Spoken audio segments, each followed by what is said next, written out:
Venga. Bueno, vamos a comenzar este acto de presentación del libro Cowboy from Brooklyn de nuestro compañero Carlos Ortiz de Zárate. Como estamos en familia, pues yo creo que vamos a hacerlo de una manera distendida. En primer lugar, le voy a dar la palabra a Alberto Bachiller, que es el director del Departamento de Estudios de Ciencias Históricas de la Universidad.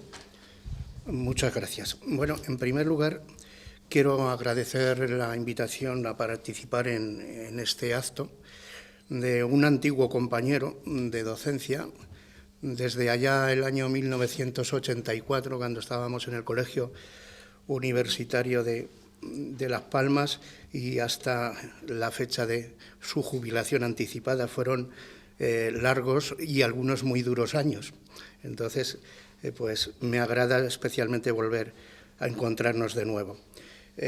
Si tuviese que hacer alguna presentación del curricular del autor de este libro, pues cabe señalar que a lo largo de su trayectoria profesional ha publicado una ingente cantidad de artículos científicos, algunos libros, pero quizá me cabría más resaltar en este caso pues la gran capacidad de organizar eventos, actos, congresos, mesas redondas, desde su puesto de presidente del Grupo de Estudios Comparativos. Son innumerables las mesas redondas de Ágora, los encuentros iberofrancófonos, incluso nos desplazamos, en algunos de los cuales he colaborado, incluso nos desplazamos hasta las Américas, etcétera, etcétera. Por tanto, son muchos los eventos científicos que ha organizado a lo largo de todos estos años, y en las cuales, pues, en algunos de ellos me ha cabido el honor de participar. Hoy nos encontramos ante la presentación de otra obra distinta dentro de su largo quehacer. Yo la verdad que con respecto al libro poco tengo que decir, porque mi campo de trabajo es la historia, el Departamento de Ciencias Históricas, y más en concreto como mi especialidad es la arqueología, pues casi me encuentro en el extremo opuesto de la temática que el libro trata. Bueno, en el extremo opuesto, salvo que algunos personajes que se citan en el libro, como algún presidente de los Estados Unidos, expresidente, se ha considerado como una reliquia, y entonces eso lo engarzaría con la propia arqueología. Bueno, nada más en lo que a mí respecta. De nuevo, mi agradecimiento por invitarme a participar en este acto de presentación del libro. Cedo la palabra a personas más ligadas al ámbito de la literatura y que son más conocedores de estos estudios, y por ello le paso la palabra al profesor Jonathan Allen. Yo estoy muy contento de estar aquí otra vez, primero porque no había visto a Carlos Ortiz en mucho tiempo. Él se fue y fue, no sé si fue una ruptura con Canarias, pero a mí me pareció que sí ha habido un largo periodo de tiempo en que no emergió, ¿no? Carlos fue compañero mío durante casi 16 años, en la que era también entonces una pequeña sección de francés, porque quizá no somos tan minoritarios como los de clásica, pero siempre hemos tendido a la minoría. Y tengo muy gratos recuerdos de esa época, porque Carlos jamás, por ejemplo, es algo que siempre recordaré y que es muy importante, ¿no? A la hora de elegir asignaturas era extremadamente respetuoso, nos imponía, dejaba ser. Él fácilmente podría haber cogido la asignatura que yo hice y que añoro muchísimo, que era literatura comparada franco-española. Él me la permitió hacer porque le tocaba siempre elegir primero, pero se contentaba con lo que tenía y no introducía ningún tipo de conflicto en ese sentido. Por otra parte, también recuerdo con él congresos y simposios donde hablábamos de cuestiones de literatura comparada y de literatura transnacional, que fue una época, yo creo que muy interesante. Por ahora ha desaparecido de nuestros planes de estudios, pero yo creo que la comparativa en literatura y en cultura ha vuelto al grado de otra manera, pero esos sí fueron unos años que también recuerdo con él de una manera emotiva. Y en tercer lugar, Carlos pues, fue una de las primeras personas en leer la primera parte de mi trilogía Arturo Rey de Herbania, que publicaba entonces Antonio Huerga y Fierro en Madrid, mi primer editor. La leyó, la comentó sinceramente, hablamos mucho del tema, y es como una justicia, una elipse, ¿no? Una órbita que da la vuelta, el que yo esté aquí hoy pues presentando la que es su primera novela. Yo he hecho un texto porque así aprovecho y lo saco en la prensa, y como soy escritor y estoy todo el día escribiendo, pues me parece que la mejor manera de plasmar mis ideas es escribirlas. Cowboy from Brooklyn, negros literarios, se llama el texto así, negros literarios, tramas internacionales y los peligros subliminales de la política. Es un título fabuloso, ¿no? Es para un simposio. Me quedé gratamente sorprendido cuando mi colega de filología francesa, aquella filología que pertenece indudablemente al pasado, Carlos Ortiz de Zárate, nos comunicó a todos la impresión y el premio, porque este es un libro premiado, de su primera novela, Cowboy from Brooklyn.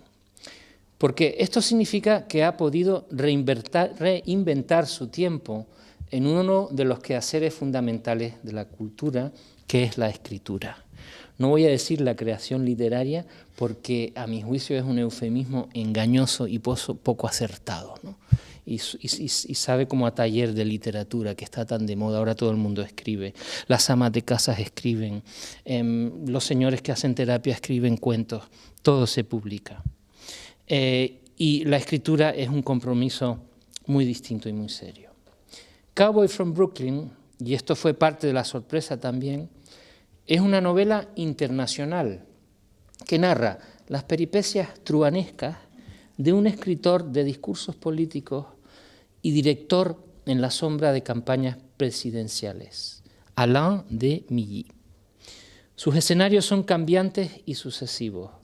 Estados Unidos de América, Francia y España, en concreto Asturias, donde el protagonista acaba sus días reconciliándose a ritmos y valores reales muy opuestos a lo que fue su vida profesional. De Milly y sus amigos y amigas hablan de sí y se presentan como personajes cinematográficos y a veces asumen falsos nombres. El título nos predispone desde el inicio hacia esa subversión ficticia de la identidad que se establece como subtrama importante a lo largo de la novela. Ante la imposibilidad de entrar y formarse como actor en el Actors Studio de Nueva York, Milly transfiere su dilema profesional a otra clase de tablas, a la escena teatral de la política norteamericana. Así se fusionan varios elementos y vehículos de ficción. Servirá al futuro presidente y exactor Ronald Reagan, para quien escribirá peligrosas ficciones destinadas a inspirar el aplauso del público. Reagan y su equipo de colaboradores íntimos actúan de alguna manera como empresarios del teatro, introduciendo la ficción y sus efectos en la pugna por el poder ejecutivo del entonces país más poderoso del mundo, entre 1960 y 1980. De Milly, de una forma un tanto caótica, desganada a veces, comenzará a elaborar guiones y agendas de la persuasión que, proporcionándole buenos ingresos, conducen infaliblemente al éxito electoral. El aspirante actor olvida sus primeras ilusiones y se convierte plenamente, aunque le repugne lo que hace, en un escritor de discursos a sueldo. Y como tal, penetra en el infierno, traicionando sus orígenes aristocráticos y su sensibilidad política, que tiende más a la izquierda que al conservadurismo. A la vez conecta con las ideologías neoconservadoras de la extrema derecha y las tendencias religiosas extremas, como la obra de Monseñor San Escrivá de Balaguer. Capta el sentimiento de la juventud que se rebela contra la guerra de Vietnam, la causa antirracista, los aspectos sociales positivos del programa de los Kennedy, a quienes los reaganistas odian más que a nadie. Evoca asimismo, en un registro paralelo, el credo del Good American, del buen americano, la imagen de los padres fundadores, el anticomunismo. Hay una relación comunicante entre el thriller psicopolítico que es Cowboy from Brooklyn y la obra de Didier Denik, que seguramente no la conoce, mejor, porque así no lo puedes refutar, no es una broma, que es uno de los principales, de origen polaco, pero escribe en francés, escritores de thriller políticos, sobre todo su obra Nací dans le métro, nací en el metro. Sin dejar de atender la agenda conservadora que llevará al mundo a un nuevo colapso económico, y ahora vivimos sus consecuencias, recomienda su fusión a mensajes que reconcilien la sensibilidad del centro-izquierda. Así, Reagan se presentará como un antirracista, un conciliador de los americanos, un líder para tiempos posmodernos. La novela está escrita en primera persona, emana de su narrador. No hay otras dialécticas que contrasten su versión. Los personajes hablan a través de él de una difusa y corrupta primera persona. Demilly es indefinible, esquivo, huidizo, sensiblero y sin escrúpulos morales. Una criatura digna, diríamos, del universo mediático que él aquilata y caracteriza a través de su método, el discurso de la arrogancia, un no bajar la guardia que confiere el aura de la victoria. La clave y la marca de su éxito es operar en las sombras, estar únicamente presente en una frase o una consigna, reducida a su expresión mínima y ultra sencilla. Aceptándolo con su habitual ambigüedad y amoralidad, el arruinado aristócrata servirá después a los demócratas y finalmente su postrera encarnación será en París, en el entorno del entonces aspirante a presidente Nicolas Sarkozy. La escritura de Carlos Ortiz es elíptica, al igual que la relación de su personaje con todo, y su estilo se desplaza entre el ensayo político, ideológico, con citas y referencias, y la novela autobiográfica, en un solapamiento genérico que por supuesto la enriquece. Demilly es incapaz de realizar un autoanálisis demasiado profundo y por eso apenas se detiene en los actos y hechos de su turbiedad moral. No quiere cargar con culpas, es al fin de cuentas un libertino finisecular, hedonista, sensual, probablemente misántropo. Es esta indefinición la que le permite integrarse sin problemas ni traumas aparentes a su nueva y última vida en un pueblo a las afueras de Villaviciosa, Asturias, donde se amolda a una increíble y sospechosa sencillez vital. Es, al fin y al cabo, el retrato de un pícaro postmoderno. Muchas gracias. A mí ya saben ustedes lo que me pasa de que soy decano, que como me toca hablar siempre el último, la verdad es que me encuentro con la patata caliente, que ya en realidad es que todo se ha dicho, porque por una parte ya se ha explicado quién es Carlos Ortiz de Zárate, ya se ha explicado por qué estamos aquí y sobre todo se ha hecho un análisis estupendo de la novela, lo cual me deja a mí en una situación un poco desairada. Yo tengo que decir con todo que para mí es una satisfacción estar hoy en este acto, porque siendo yo decano de la facultad, pues no puede ser menos que un motivo de satisfacción ver que Carlos Ortiz de Zárate, que es un compañero que fue profesor titular de Filología Francesa en esta universidad durante muchos años, pues jubilado prematuramente, al menos en opinión de los que nos consideramos sus amigos, no se ha entregado a esa especie de molicie complaciente y autodestructiva en la que caen muchas personas jubiladas, sino que sigue dando guerra y en otra faceta que por lo menos yo no le conocía, que es la faceta de novelista. Yo llegué aquí quizás cuando ya se lo habían pasado el periodo de más actividad de organizadora, y lo recuerdo pues como, aparte de como un excelente amigo, como un profesor enteramente atípico. Era una persona muy displicente con lo que podíamos llamar el cursus honorum universitario.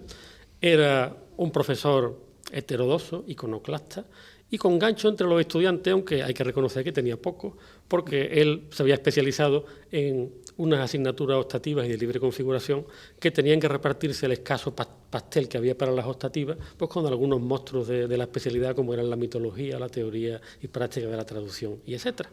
Y aunque algunos como yo, que ya llegaron tarde a la facultad, pues les daba un poco la impresión, Carlos, de un outsider, lo cierto es que no lo era en absoluto, y de hecho era una persona que tenía un reconocimiento sorprendente en el mundo académico fuera de nuestra frontera. Yo tengo que decirle, aquí lo agradezco, que él me puso en contacto con grandes figuras de la filología francesa, como son Pierre Brunel y Henri Pajot, de los que, de manera enteramente honesta, por supuesto, me he servido luego pues para promocionar de alguna manera y formar mejor a mis propios discípulos. Pero ese era Carlos Ortiz de Zárate.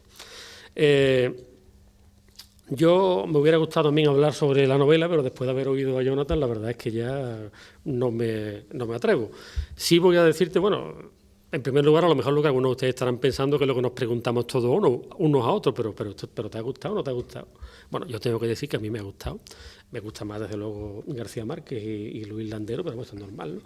Pero tengo que decir que lo he leído, no diré de un tirón, pero sí en dos sentadas, y que aunque sé que algunos lectores tuyos lo han encontrado un poco, a veces te hace perder el hilo, yo raramente lo he perdido. Sí, creo que tiene un pequeño hándicap quizás para el público general español, y es que tratando un tema muy apasionante, la verdad es que lo sitúa en una perspectiva histórica que probablemente a muchos les quede muy lejos, porque claro, la verdad es que cuál era el papel del senador Wallace o de los vicepresidentes en la época de Kennedy, a lo mejor a muchos de tus lectores pues les resulta embarullado. Pero lo cierto es que el tema es universal y desde luego de entera aplicación para nuestra propia cultura política, ¿no? Es el tema un poco, casi que podríamos decir fáustico, ¿no? del intelectual, o mejor, del profesional de la inteligencia, que se pasa al lado oscuro, es decir, que decide utilizar sus saberes, sus habilidades y, en cierto modo, su capacidad para influir y manipular a la opinión pública, pues para ponerse al servicio de políticos poco recomendables. Yo ya te digo, no voy a analizar la novela, te digo que me ha parecido, pero sí te voy a dar algunas ideas para ampliar esta temática en un ámbito más cercano a nosotros, porque te voy a decir, es lo que me hizo pensar tu libro una vez que yo lo había terminado. Me hizo pensar en que esto mismo, es decir, esta actividad del negro intelectual que actúa como consejero político y manipulador ideológico de políticos, como decía, poco recomendables, en realidad es una figura enteramente conocida entre nosotros y de la que se pueden poner algunos ejemplos muy curiosos de la época que quizá en cuanto a interés histórico resulta la más comparable en interés para nosotros, como son los 60 en los Estados Unidos, ¿no? Que es la época de la transición. Yo en este sentido quiero recordarles que, por ejemplo, todos sabemos que Franco vivió sus últimos días dentro de una agonía y, por cierto, tengo que decir también que Carlos se quedó, que es un hombre de marcadas tendencias progresistas, se quedó un poco preocupado cuando por fin encontramos una fecha que nos parecía oportuna a todos y resultó, cuando le mandé un correo, me respondió diciéndome caramba, y no podía haber sido otro día, y pensé yo caramba, pues con el trabajo que nos ha costado, y luego caí en la cuenta, pero es el 20 de diciembre, claro, no entendí que se tratara de una fecha ominosa exactamente por el aniversario, primer aniversario de Rajoy, sino pensé más bien que era por el 38º aniversario de la muerte de Franco. Y a eso es a lo que iba ahora, porque yo creo que todos recordamos que la agonía de Franco final, en los últimos tiempos, en los últimos momentos, era incomprensible. Pero porque este hombre que está técnicamente muerto no lo dejan que se muera de una vez y la operación Lucero ya está en marcha, si todo esto está controlado y si aquí no hay nadie que se atreva a salirse de la foto. Evidentemente, no me cabe duda que en los ambientes más cercanos a los que movían entonces los hilos en España, había también algún negro que les hizo pensar en que el 20 de noviembre era precisamente el día en el que, muchos años antes, José Antonio Primo de Rivera había sido asesinado, o había sido fusilado en la cárcel de Alicante. Y por lo tanto era una fecha muy adecuada para que muriera también Franco, y compartiera, en cierto modo, esa efeméride, digamos que no muy halagüeña, pues con el que iba a compartir, y aún comparte con él, las frías bóvedas del Valle de los Caídos. De todas maneras, ya saben ustedes que uno piensa al Bayo y otro el que lo ensilla, porque lo cierto es que estoy seguro que ni siquiera los franquistas más recalcitrantes cayeron en la cuenta del enorme símbolo que suponía morir el 20 de noviembre, que hubiera muerto el 20 de noviembre, y al resto de los españoles, pues la verdad es que nos traía al fresco, francamente.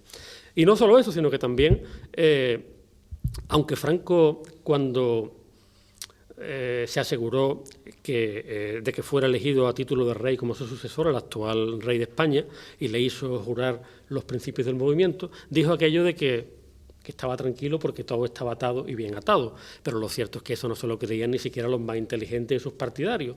Y uno de los más inteligentes de sus partidarios, a pesar de su aspecto un poco cavernícola, pues era el almirante Luis Carrero Blanco, que naturalmente pues empezó a pensar qué va a ser de nosotros cuando este santo varón se muera.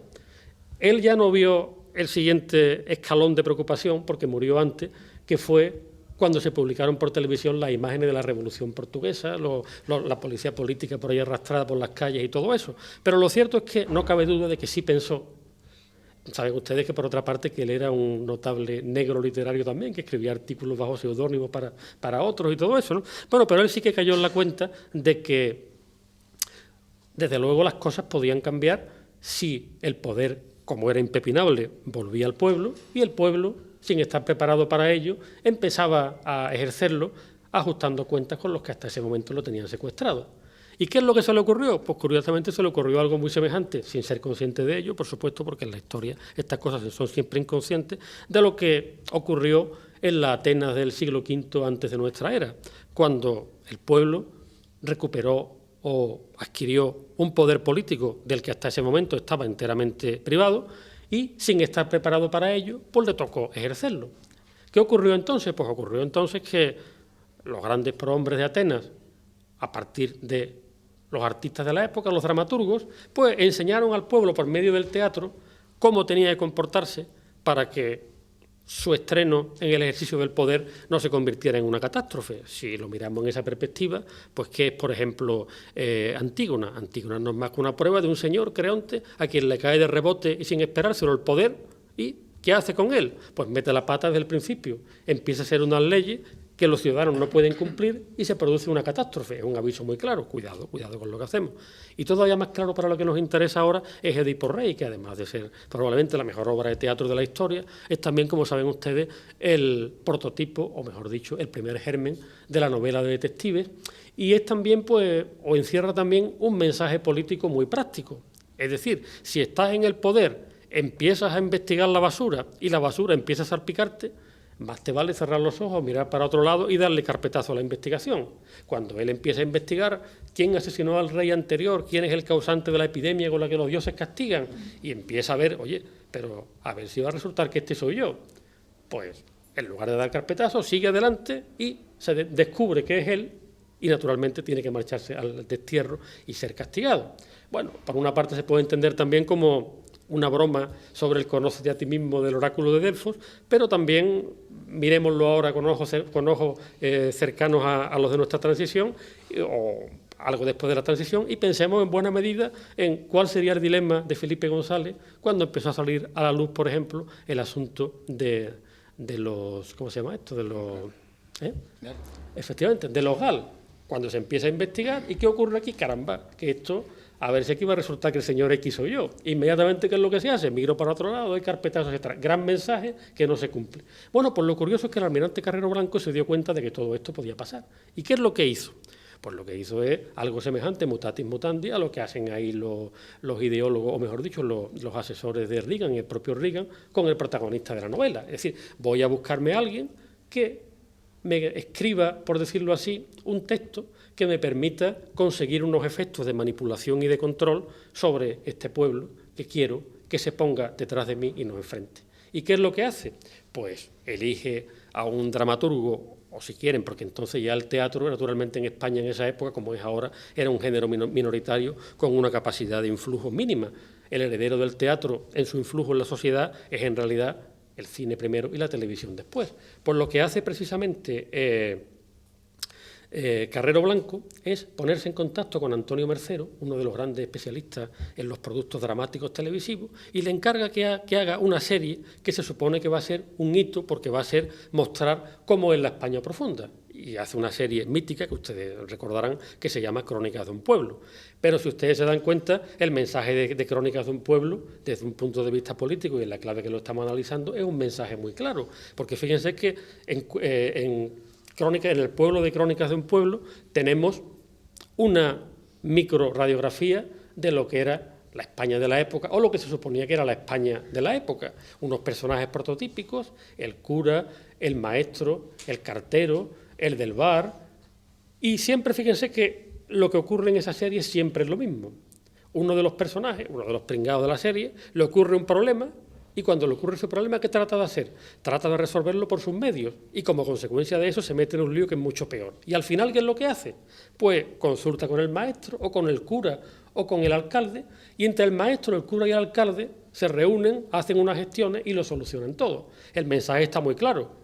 Si ustedes tienen un problema, no ahora, sino cuando este señor se vaya al otro barrio, pues no sientan la tentación de tratar de arreglar las cosas por ustedes mismos. No, acudan a los que saben para esto, acudan al cura, acudan al maestro, acudan a los que están aquí, y de esa manera su vida será feliz y no tendrán ningún problema. Aquí tenemos naturalmente como, por ejemplo, Antonio Mercero, sus guionistas y todo esto, pues se ponen también al servicio de un mensaje ideológico reaccionario y de unos propósitos espurios, lo que no impide naturalmente que hagan un producto con calidad dramática, pues aceptable o incluso buena. Pues fíjate que precisamente ese es el mismo problema, o mejor dicho, el mismo tema que yo encuentro ahí. Es el tema, efectivamente, de los que, de una manera consciente, inconsciente, semiconsciente, o dejándose llevar de unas cosas a otras, pues se ponen al servicio de unos ideales o de unos intereses espurios y poco recomendables. De modo, Carlos, que yo, para no dar aquí otra charla y darte la palabra a ti, que eres el que realmente estamos deseando oírte, pues lo que tengo que decirte es que no solo me ha gustado el libro, sino que verás que además me ha hecho pensar y hasta me ha permitido pues darte una idea para traspasar eso a otros ámbitos culturales más cercanos. Y ya para cuando, aparte de cuando diga lo que nos tengas que decir, me imagino que lo que todos estamos pensando y nunca hemos querido preguntar, pero que nos ha traído a la mente Jonathan al hablarnos de Villaviciosa. ¿Hay algo de ti o cuánto hay de ti en el personaje protagonista de la novela? Bueno. Muchas gracias, señor decano, por la magnífica lección de historia que nos acaba de dar. A continuación tiene la palabra el autor de La criatura, don Carlos Ortiz de Zárate. Bueno, pues muchas gracias. El decano se ha quejado de que al tocarle hablar el último, pues lo tenía más difícil. Pues imaginemos lo mío. Pero de todas formas, yo, como dice Alberto, al ser el padre de la criatura, pues tengo otros recursos. No es que quiera corregir nada de lo que se ha dicho, porque me parece muy correcto, pero sí tengo algunas puntualizaciones que hacer y empezaré por responder a la pregunta que ha hecho el señor decano. Si hay algo de mí, bueno, yo creo que todo autor, cuando está escribiendo, está imaginando una situación, está imaginando un personaje y, lógicamente, lo ves a través de ti, ¿no? Entonces, pues sí, eso siempre va a estar ahí. Luego, si hay algo de mí más, pues yo lo reconozco. Una periodista entrometida me preguntó por qué tengo tal obsesión en la novela con el complejo de Peter Pan. Y simplemente le respondí: yo nací en el 44, padre autoritario. Entonces soy de los pocos que soy capaz de reconocer que, claro que tengo ese complejo de Peter Pan, y bueno, ya conocéis todos cuál es. O sea, es una cuestión de búsqueda incesante de la infancia perdida, que nunca se encuentra. Y entonces nunca nos hacemos adultos, ¿no? También esa periodista impertinente veía otras cosas y dice: es que también cuando estamos viendo un poco este personaje parece como que se estuviera reprochando un poco lo que hace y eso que hay de ti. Y claro, le dije, pues también, ¿no? O sea, yo desde luego he estado trabajando por el dinero, lógicamente, como estamos trabajando todos, para poder vivir, Y desde luego me sentía también culpable bueno, yo prefiero decir Antonio, que entre nosotros esos protocolos, Antonio lo sabe, o sea, muchas veces yo pasaba por su despacho y le decía pues que me encontraba muy mal, ¿no? Porque un profesor universitario cuesta una pasta y no tenía los alumnos que lo hubieran justificado, ¿no? Y luego, sinceramente, que también ayer hablamos con Antonio, yo me he sentido bastante ya a disgusto en un sistema de formación en lo que ahora han cambiado las cosas para mi gran satisfacción y sí se ha planteado lo que es el futuro profesional de los alumnos. En aquella época no era así. O sea, cuando hicimos el cambio de titulación para hacerlo en 4 años, yo me quedé muy avergonzado. O sea, y cada uno iba a lo suyo, digo, del profesorado. Decir, o sea, ¿qué pasa? Que yo tenía tanto de historia, digo, historia de la lengua, como podía decir lo que sea, ¿no? ¿Y qué hicimos? Meter en un embudo, lo de 5 años en 4, y no pensamos que el bajo de la calidad, etcétera. Yo, por mis colegas, pienso que también sienten lo mismo, pero que eso nos pasa a todos. Que quisiéramos hacer las cosas, porque yo creo que nadie se da cuenta de... A mí me hace gracia cuando la gente critica al funcionario, yo digo, pues si no hubiera funcionarios, que sería de nosotros, ¿no? Y bueno, era un poco para responder. Lo que sí me gustaría matizar es que Alain de Milly no es un personaje típico, por supuesto, y por eso la novela no es una novela típica, muy a propósito, ¿no? Porque, lógicamente, lo que yo quería mostrar ahí es que también eso, como decía Antonio, lo podíamos ver en otras facetas políticas, pues lo podemos ver en la universidad perfectamente también, ¿no? El trabajo en negro. Yo todavía conozco profesores, no de esta universidad, amigos míos que consideran que los alumnos a los que han ayudado pues les deben fidelidad, ¿no? Y etcétera, etcétera. O sea, es el trabajo en negro, que les hacen sus trabajos y tal. Pero vamos, no quería insistir demasiado sobre esto, pero es algo que tenemos que asumir que es así. El caso de Alain de Milly es más grave, es mucho más grave. Claro, yo hablo un poco de lo que he vivido, ¿no? Y yo he vivido en Charlottesville, ¿no? Charlottesville es la sede de la Universidad de Virginia, que es una ciudad hiperconservadora, hiperhipócrita, o sea, es el sur profundo yanqui, ¿no? Entonces, ¿qué ocurre? Este hombre, claro, Alain decía aristócrata, es nobleza francesa rural, que en realidad pues son campesinos, salvo que tiene un castillo, pero nada más, ¿no? Entonces, claro, la madre de Alain, que es un personaje que yo, vamos, no es cierto que hiciera su tesis sobre Poe, etcétera, pero que sí es un personaje que conozco y que se llama efectivamente Roselyne de Milly, espero que no me demande. Bueno, esta persona pues era del Partido Comunista y había tenido el gran valor, ¿no?, de sacar en Francia, había un sistema, no sé si sigue existiendo l'École Normale Supérieure, pero en aquella época las élites que entraban en l'École Normale Supérieure, bueno, vosotros ya conocéis por Beatriz, que estaba ahí, entonces hacían su carrera en la universidad normal, lo que pasa es que en l'École Normale Supérieure tenían algún curso más de refuerzo y entonces ya en cuanto terminaban la carrera no tenían que pasar la oposición. O sea, estaban cobrando el sueldo de profesor y ya no tenían que pasar la oposición. Esta gente iba a la cátedra. En Francia, la cátedra, o sea, antes todos los políticos, etcétera, tenían que tener la cátedra. Un poco para dibujar el personaje, ¿no? Entonces, en Francia en aquella época, una persona que tenía cátedra, etcétera, etcétera, vive bien.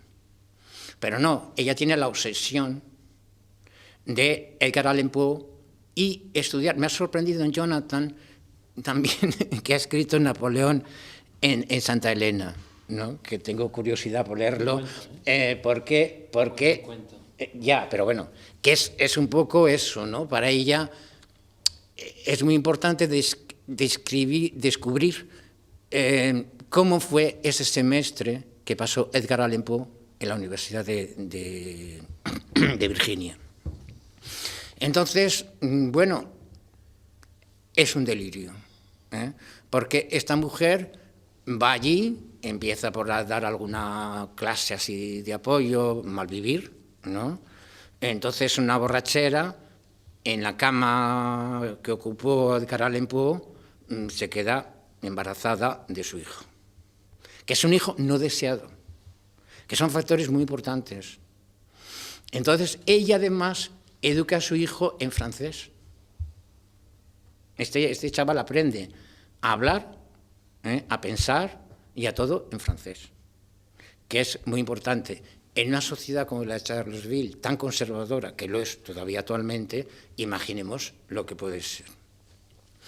Este hombre le iba todo mal en los estudios hasta que descubre una pasión por el teatro. Hay que ver que a finales de los 50, 60, que es una pena, esa cantera se ha ido, fue hiperproductiva en técnica teatral. ¿Qué ocurre? Lo típico, que hay profesores que están celosos, denuncian de que los alumnos se dedican demasiado al teatro y no a esa asignatura, bueno, que echan al profesor.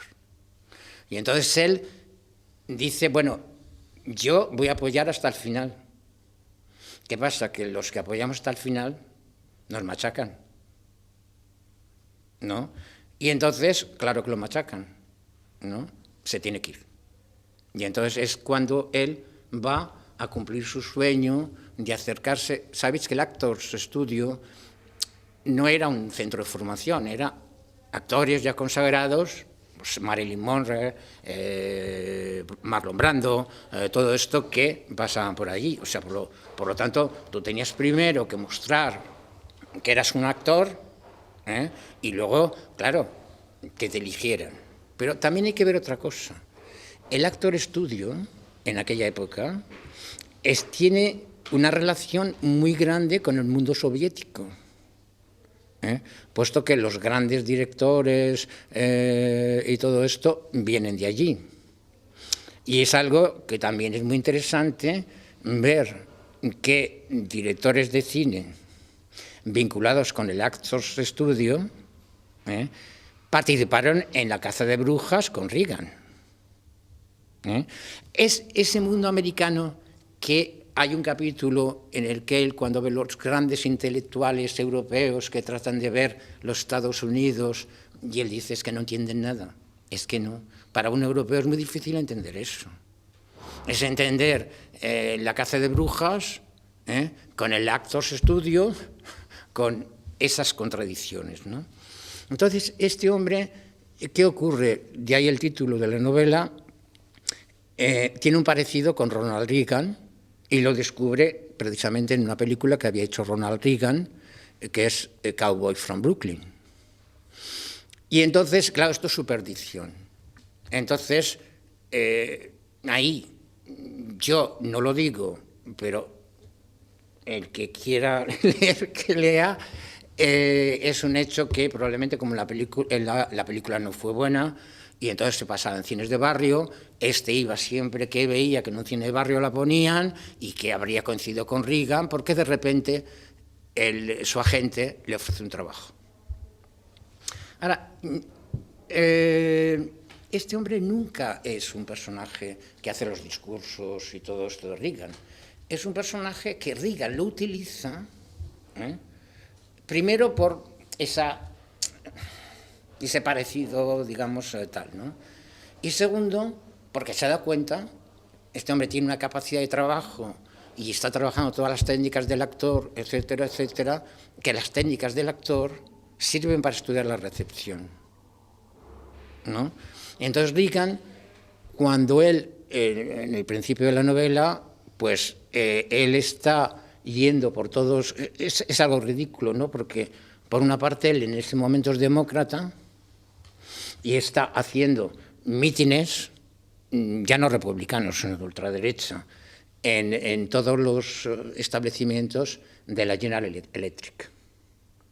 Entonces lo empieza utilizando, se da cuenta que este chaval es capaz, utilizando las técnicas del actor, que hay, insisto mucho, en la forma de trabajar que tiene, para captar la recepción, ¿no?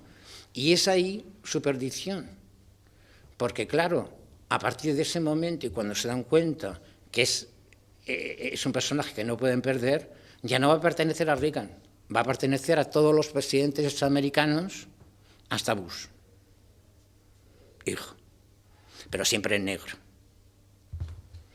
Entonces esos trabajadores de negro, creo que ha quedado claro, existen en esta sociedad, existen en todo y tal. Lo lógico es que a este hombre le hubieran suprimido como atón, ¿no?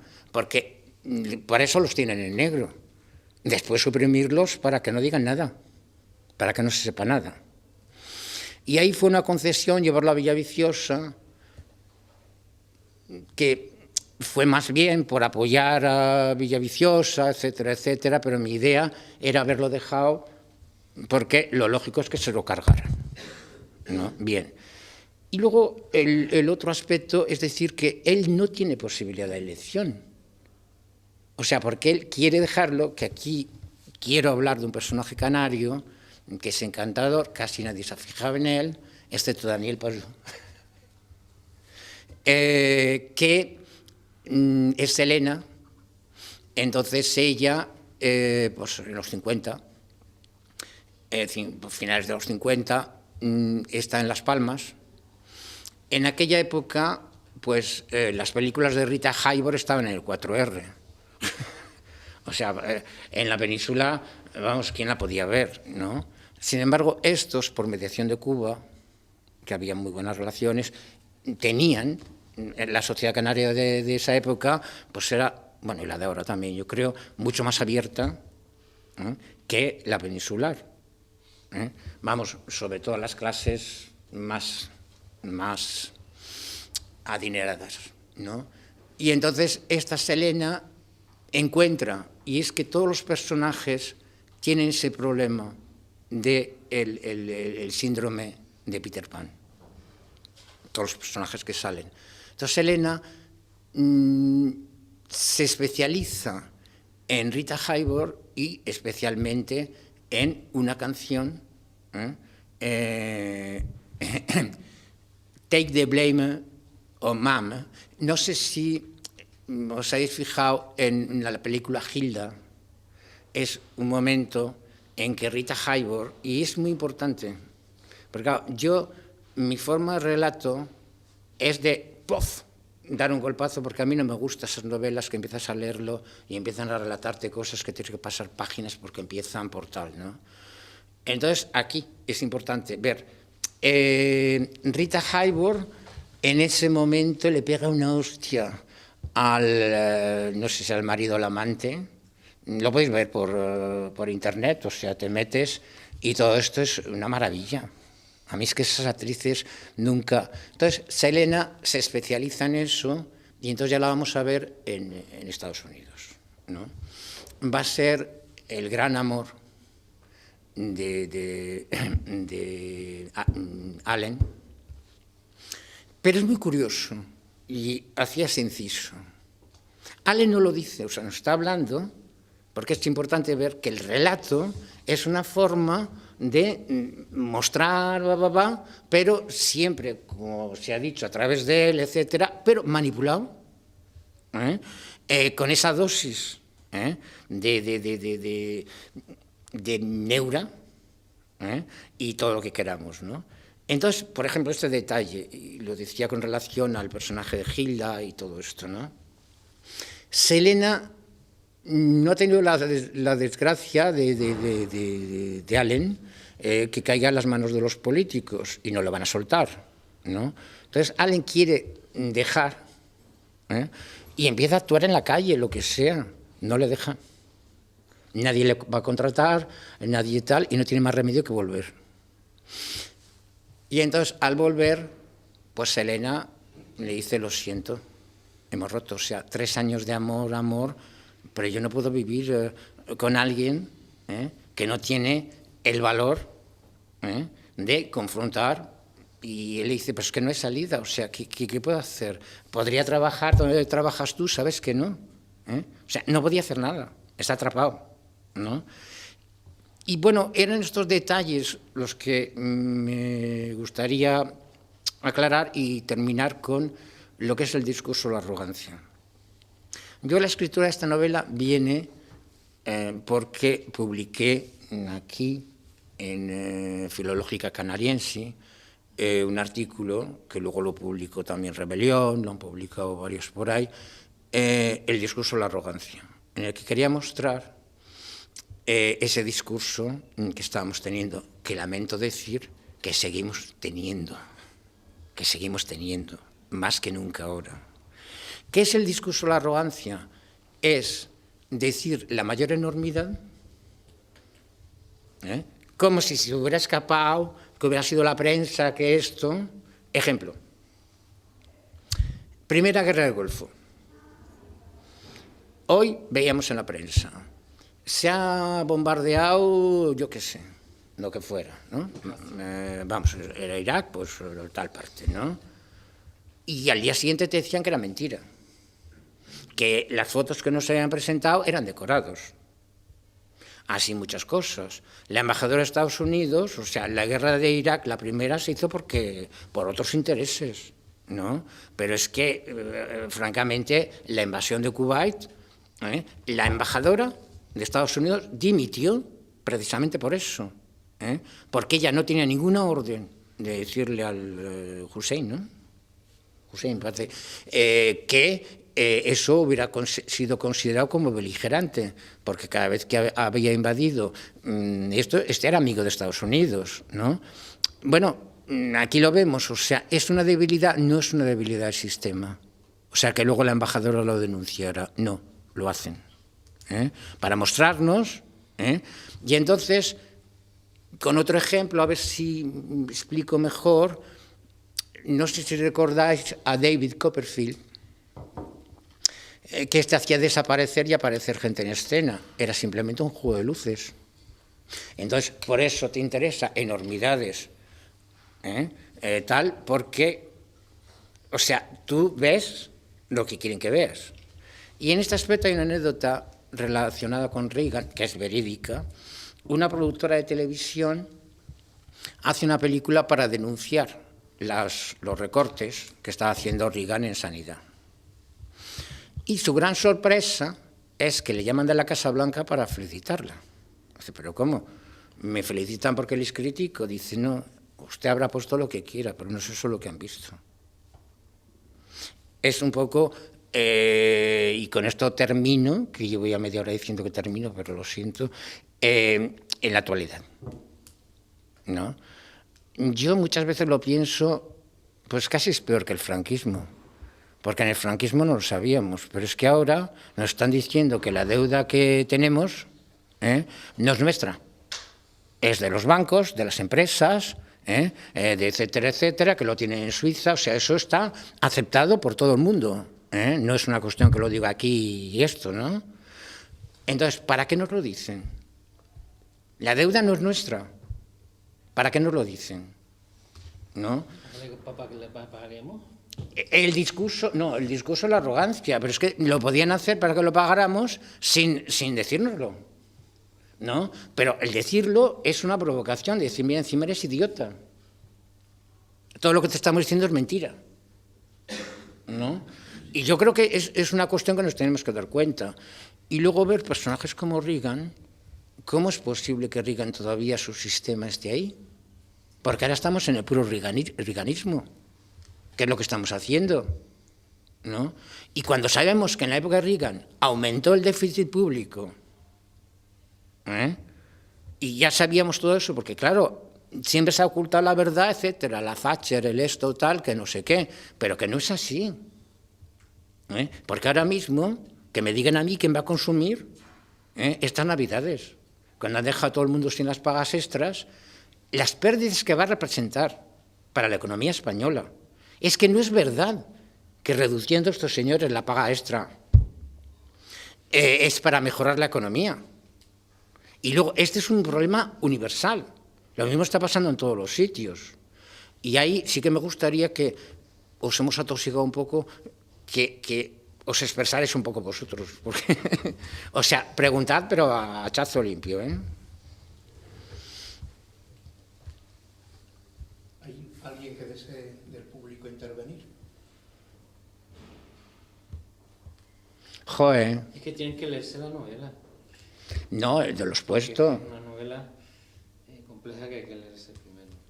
Sí, la novela es compleja y eso también hay que advertirlo, pero es compleja voluntariamente. También una novela un poco abstracta. Sí. Sí, nuestro amigo Daniel considera, porque él acaba de publicar una novela picaresca, y considera que es el picaresmo posmoderno, ¿no? Pero voluntariamente. Sí. ¿No? Hombre, los personajes tienen los gustos para respirar como tales, ¿no? Pero están supeditados a todo lo que les rodea, ¿no? A sus prototipos, a sus corrientes ideológicas, Sí, a sus sí, ficciones. Tampoco te preocupas tanto de... O sea, tú los tienes en tu cabeza, pero quizás no los encarnas, sino... Es que no, es que eso es voluntario. O sea, algún dejarlo personaje que... de teatro, ¿no? Es que es importante el caso de Selena que digo, o sea, tú imagínate una persona que ha estado 3 años de un amor como el que tienen y todo esto, y sabemos que existe porque dice, se me había olvidado mencionar a Selena, ¿no? O sea, es mostrar, y siempre presento yo, es el delirio, el que está ahí, ¿no? Y eso sí que me parece importante, porque a mí me gusta impactar con, ¿no? Ahora, yo es que tampoco busco el gran lector. O sea, entiéndeme, yo no quiero ser un bestseller. No, es que en bestseller nunca vamos a hacer. No, pero es que tampoco quisiera. O sea, en bestseller sí. Que una novela literaria de categoría venda 500 ejemplares hoy en día, esto es un triunfo. Que tú cobras los Nunca gastos. vamos a vender como la primera... No, pero autobiográfica ojo, si yo hubiera venido acompañado de la Belén Esteban, esto estaba a tope. Bueno, sí, pero como nosotros O sea, estamos en otra parte... No, pero bueno, es a lo que te voy. O sea, es que estamos en una sociedad en la que... Y claro, en el fondo es muy fácil escribir payasadas. Y yo no creo que al lector haya que darle todo masticado. Ha habido gente que me ha acusado de no saber llevar las secuencias. Digo, joder, mis alumnos de instituto me dicen, Carlos, tú no puedes quitar al profesor, o sea, es que todo parece que tienes que explicar todo demasiado. No, yo no creo que eso esté... Ya, pero es que hay gente que te dice que no se lleva secuencias, y es una secuencia tan secuencial todo, que yo me he mirado coger, porque en lo que es Estados Unidos tú te puedes coger tal día, ¿qué pasa? Que me he hecho un trabajo de esto, ¿no? Bueno, yo creo que hay que traducir tu novela al inglés para que te denieguen la visa de entrada a Estados Unidos a perpetuidad. Bueno, ya te diré que soy pasajero non grato para American Airways. Pero llevarlo... American Airlines. Entonces ya te haces famoso porque eres un claro, inaceptado para la aduana norteamericana. Y entonces ya empieza la fama. Pero es que tampoco critico tanto a los americanos. No. O sea, lo que digo sí que es un cachondeo, porque, por ejemplo, que cojas demócratas, que cojas republicanos, pues todos tienen... Criticas vicios, ¿no? Eso. Pero de todas formas tienes razón. Lo mejor que sería que me mandara una orden de arresto. Sí. Y entonces sí vendía. Pero yo tampoco aspiro a vender. O sea, a mí lo único que me gustaría es recuperar los gastos. Hay algo que sí te quiero preguntar, que es el final de la novela, en que este hombre, que es un hombre que ha venido de cierta jet set, ¿no? Que ha estado en las sombras con los poderosos, que ha tenido un ritmo y cierto tren de vida, ¿no? Y después se integra a una vida rural como la que puede ser la tuya actualmente, ¿no? Claro. Y entonces yo pensaba, pues el personaje logra hacer esto de una manera tan sin trauma, sin transición, eso tú no lo vislumbras mucho, ¿no? No lo apuntas mucho. Yo por la experiencia que tengo, que no, porque ¿No eres tú te integras. personaje No, que te quiero decir por la experiencia que tengo yo de vivir en Villaviciosa. Sí, pero no podría ser un personaje como Alain de Milly. Sí, ¿Tú crees? sí. Lo único que miento en Porque muchas es otra cosas. huida, otra huida. Vamos a ver, es que yo Villaviciosa es el único sitio del mundo que conozco que todo el mundo pone a parir a la gente de Villaviciosa. ¿Sí? Sí, ¿No es no se Las Palmas aguantan. de Gran Canaria? No, en Villaviciosa es mucho peor. En Villaviciosa es mucho peor. Entonces, es lo que digo, la culpabilización que tiene la gente a él le hace, ¿entiendes?, sentirse menos culpable, o sea, el asumir la ayuda culpabilidad, claro. A escapar de ese yugo. Bueno, la culpabilidad siempre es mala, ¿no? La conciencia. No, yo creo que además lo que has hecho está bien, porque has escrito de sitios que tú conoces. Yo, la verdad, todo son cosas que conozco y... Y una última cosa que te quería preguntar es la referencia a la carta raptada. Es que nunca la letra robada. Muy bien. Oye, muchas gracias por haber venido, que tenía que haber empezado por ahí y no lo he hecho. Bueno, pues con esto damos por concluido Sí. el acto. Muchas gracias a todos por asistir y por acompañarnos en la presentación de esta obra. Muchas gracias.